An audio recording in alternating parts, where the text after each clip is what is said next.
good morning. Good morning. How are you? Beautiful. I love it. And you're smiling. Yes. And the life is bubbling. It's pulsating. Just keep smiling. That's how life is. Yes. I've been doing research on Osho, and I've also been listening to you, and I strongly feel that it's like you're an Osho born again. Arlene, I think this is crazy, but I know you have listened to him too. Yes, both of you.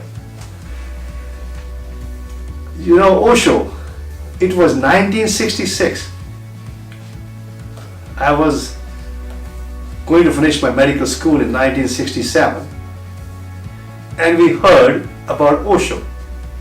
At that time, his name, they used to call him Acharya, a teacher, and everybody thinks he was totally nuthead, crazy. And I start telling people, my friends in the medical college, I'm going to go listen to this guy. His name was Rajneesh. I say, I'm going to go listen to him. They say, you are crazy. I say, look man, this guy is attracting people, 50,000 to 100,000 people come and listen to him. I think he's a real genius. I think he is enlightened. He said, what do you mean by that enlightened? I say, he's only 35 years old and I understand what he's doing. Because I know when I was 10 years old, I used to play what we call marbles. And I go in my yard, outside, we had about 30 homes in that neighborhood because each neighborhood was divided, and I used to play marbles. And I was the oldest one, and my father, he loved me, he never yelled at me. And I go and win everybody. And we were playing with money. I was talking about God. You talk about 1954,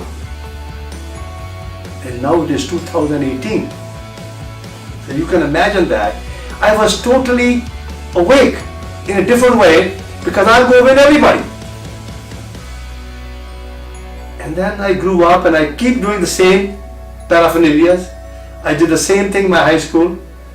I'll go and do crazy things. People say he's crazy. Then I met a guy, I was in high school, and I was in a co-education, and we had about 4 guys and about 9 girls. Total kids were 13 in that class. And I will go and talk to all the girls. And the other guy says, you are crazy. You should not talk to them. But that's the way I was. But crazy things happen because the mind is always curious. Mind wants to do certain things. Then I went to pre-medical. Same thing. I didn't attend my class. I go sit outside. I put my attendance and I back door. I run away. Medical college I end up. Luckily, there was God's blessing. And I became a doctor. And when I was telling you about this Osho, then I lost a contact with him. I came to the United States in 1967. I end up doing my internship, residency, and also urological residency and so on. And then when I went to practice, and eventually my father came here in 1974, and one day he got sick, and I had to close the office literally that day, and I said, my God, my guru, he's going to die. So I ended up giving him IV medication, and he got better. Took him to another doctor. I said, man, I don't know what's going on with him. He said one of the valves is blocked. I took him to Tampa General Hospital. There was an Indian guy, Vijay. He says, hey, your father is not going to make on the table, he'll die. I said, wait a minute. I do surgery, if you want to help me, we're going to do surgery. He's going to die anyway. Well, we did the surgery, he did the surgery, and I was watching him. great man. He put an aortic valve on him. And he said, now next 3 days, we have to keep him in the ICU and we have to put a what we call, do an endotracheal tube. I said, fine. I slept that day in the hospital. 4 o'clock, my father woke up. He says, I want to take this tube out. And every nurse and the doctor Vijay told, we can't take the tube out. What? My father says, I can't breathe, take my tube out. Well, I was a practiced physician and I was take every chance what possible. I've done all kind of things, weird things in medicine. So I took the tube out. Lovely. My father is breathing, happy, he started walking. Morning, Vijay comes, 9 o'clock. He says, hey, what's going on? He said, he's ready to go home. He said, what the heck is this going on? So third day, we brought him home. He ended up with the 17 pills, and later on, I met Dr. Sodi Polaris from Mexico City. Bless his heart, he's not living anymore.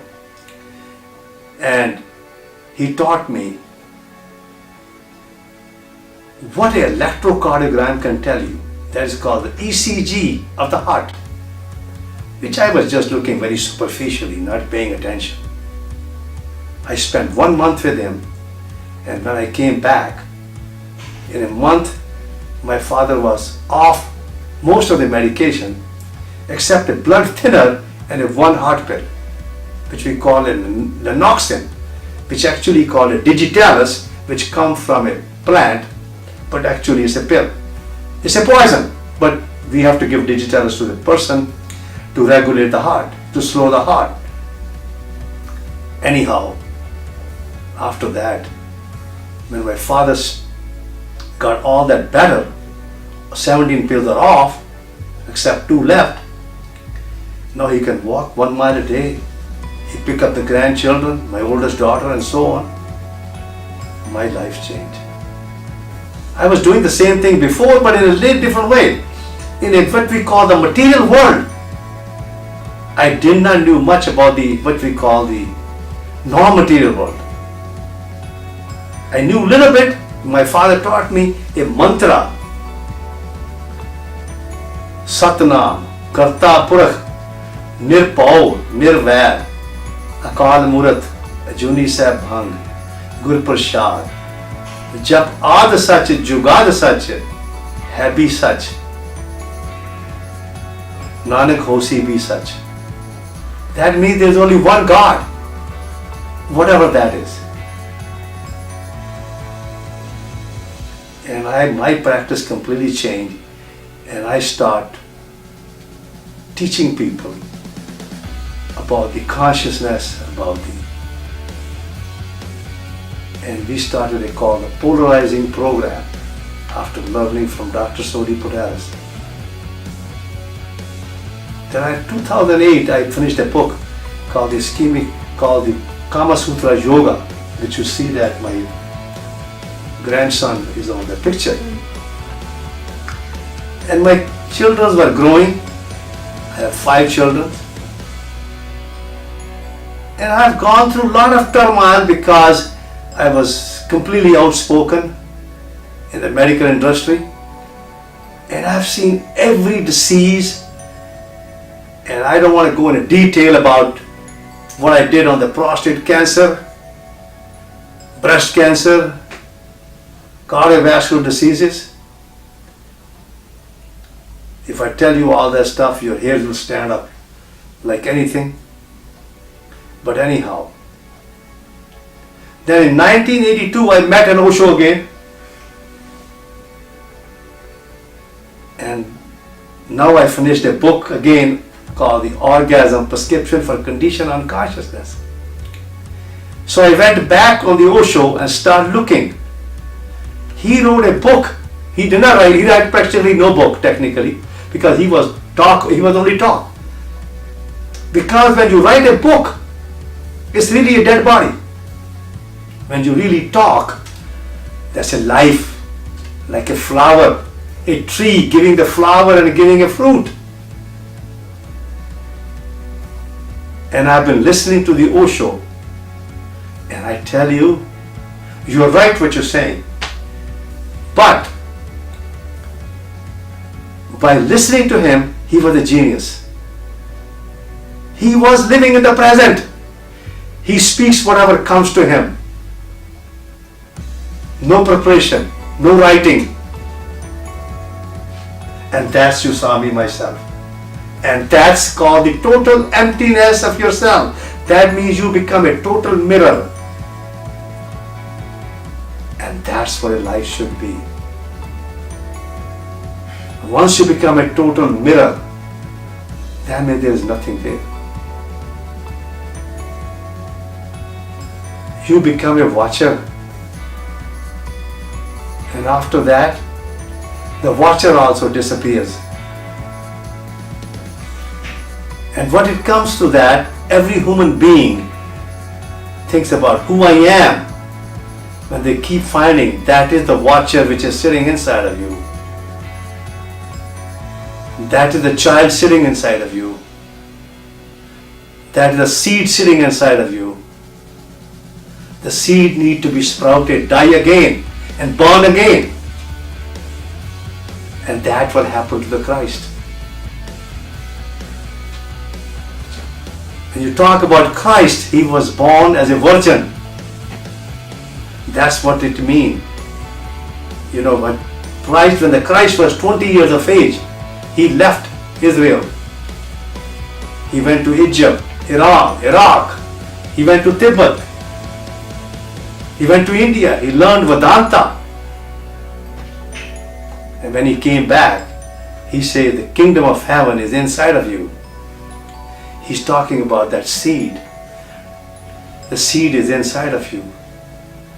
You have to let the seed give the right soil, right feeding. That mustard seed, he called it, it can sprout again. First it has to die, dissolve it, then it's to rise up again. And that's how the Jesus Christ was born again from himself.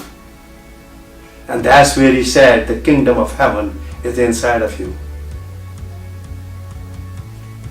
And that is written in Osho's book.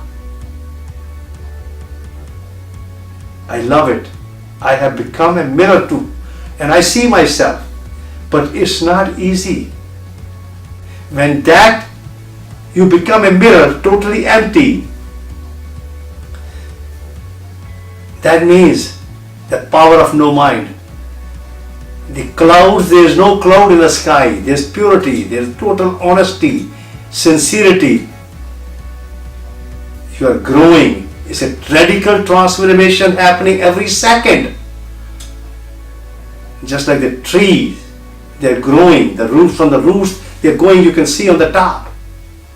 Just like I show you. Remember? The new leaves is coming, new bud is coming. And we all have that. And my aim is now